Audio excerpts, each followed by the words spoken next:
Our next guest, Giovanni Flore.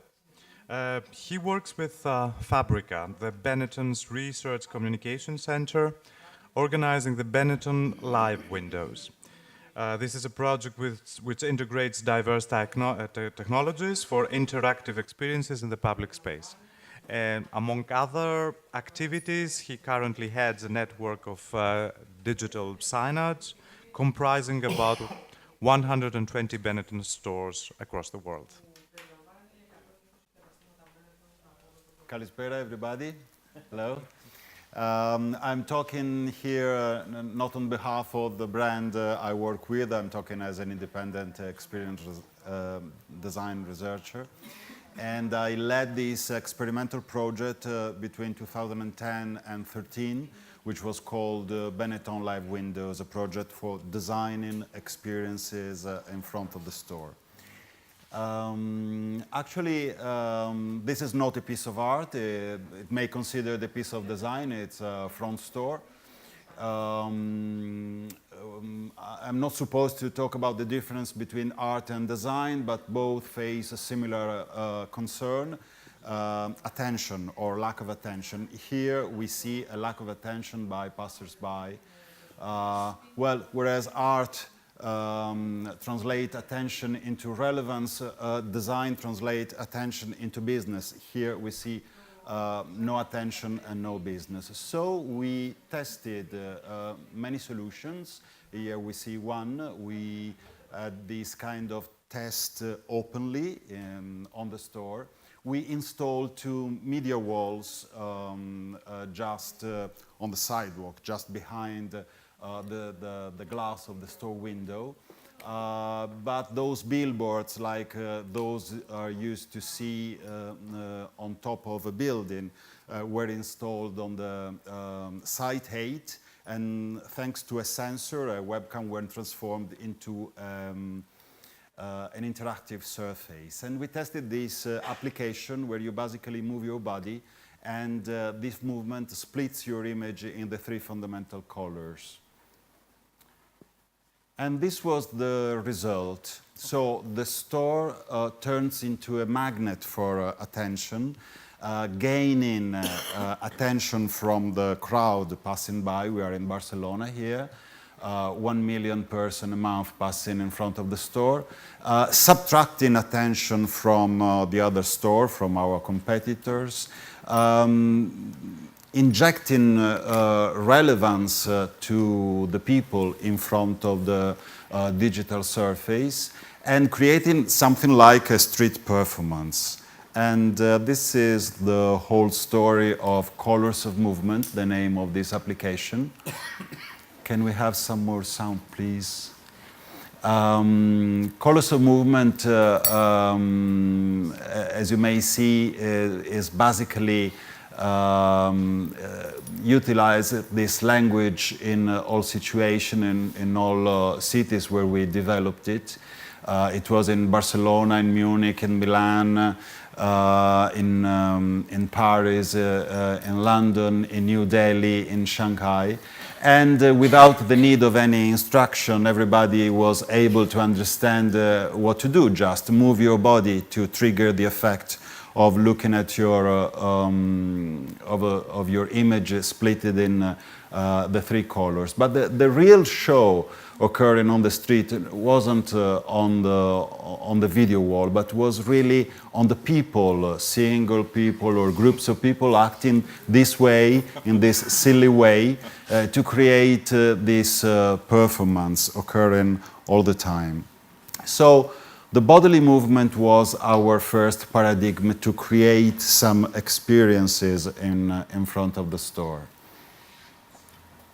We also designed unconventional videos, unconventional content. We tried to be a bit weird, quite strange. We also subverted the brand's stereotype, the big Benetton, multiracial, happy, smiling faces in such a way, trying to disrupt literally the surface of the window, interlacing it with interactive applications, trying to gain attention.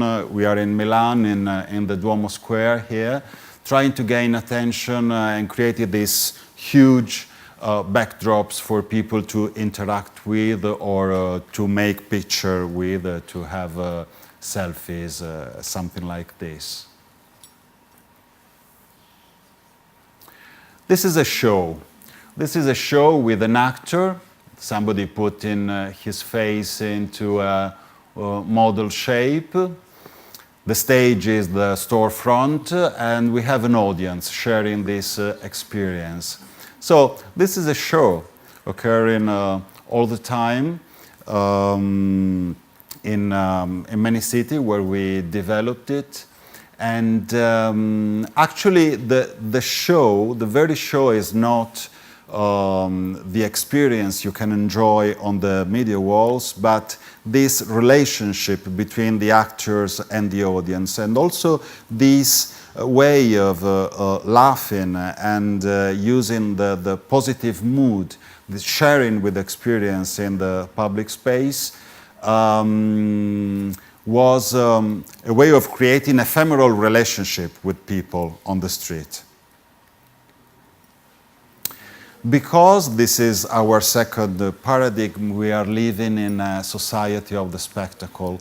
Guy Debord in the late 60s highlighted the shift of our society. It was a television and pop society towards a society of images, where actually the society, the spectacle is not really in a collection of images that are everywhere around us, but in the social relationships that are created by those images and the people.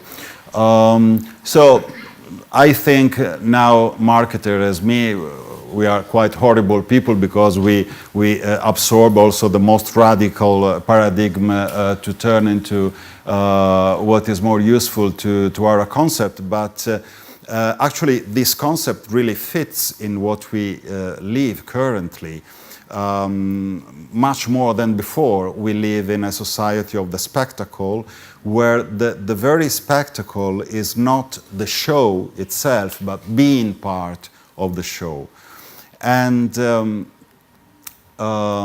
being part of the show in a different way from what Mark Zuckerberg is showing in his last virtual reality show in Las Vegas last year. Doing it in the public space, being social in such a way, is much more different from being social as in social networks, where everybody is very detached and isolated from all the other subjects and fakes this connection with the whole world. We experimented this being social in front of the store with the real people live on stage, and I think that this is the future. If this is the future, it's quite concerning. I'm quite afraid of the future in this case. Yes, this was the recurring scene all the time during this kind of experiences, and this is what we called also a social acupuncture, a small and light organic intervention on the scene, on the street, creating this, thanks to this good mood, this way of laughing together, creating this very quick and easy and ephemeral relationship between people who don't know each other in a place where everybody used to go there for shopping, for spending money, or feel frustrated if they have no money to spend.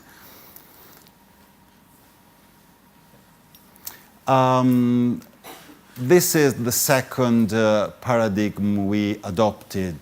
Irenois Eibesfeld, in his book about behavioral patterns, highlighted how we as human beings have a rich repertoire of tools for social quietening. The first one is smile. If you smile to somebody, you are already connected in some ways.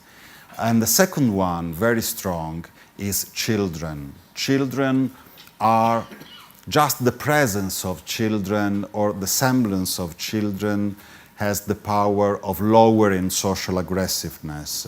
So he observed how Australian Aboriginal used to put forward their children when encountering for the first time the so-called civilized man, just to show that they had no bad intention, that they were no threatening, and also even to ask not to be threatened, putting forward the children. So we used children a lot. And I'm afraid there's been some change in the slides. Sorry. We used children a lot, and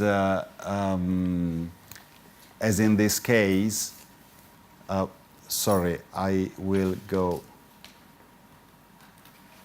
Okay.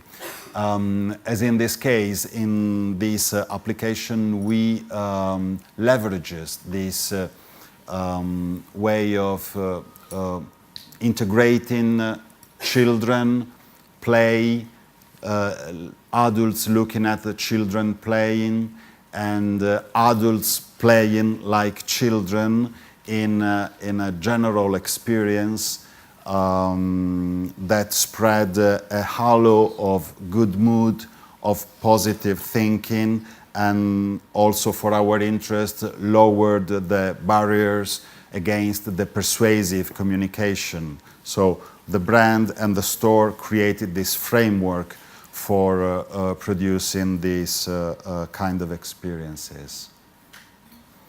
And the British early age psychologist Donald Winnicott highlighted the role of playing not only for children, for their cognitive development and their well-being, but also for adults, for showing and discovering their true selves. So this is why we aim to those pillars: the bodily movement, the good mood and laughing, the play, and the children. And we mixed all together for creating this kind of experience and engaging more people on the street.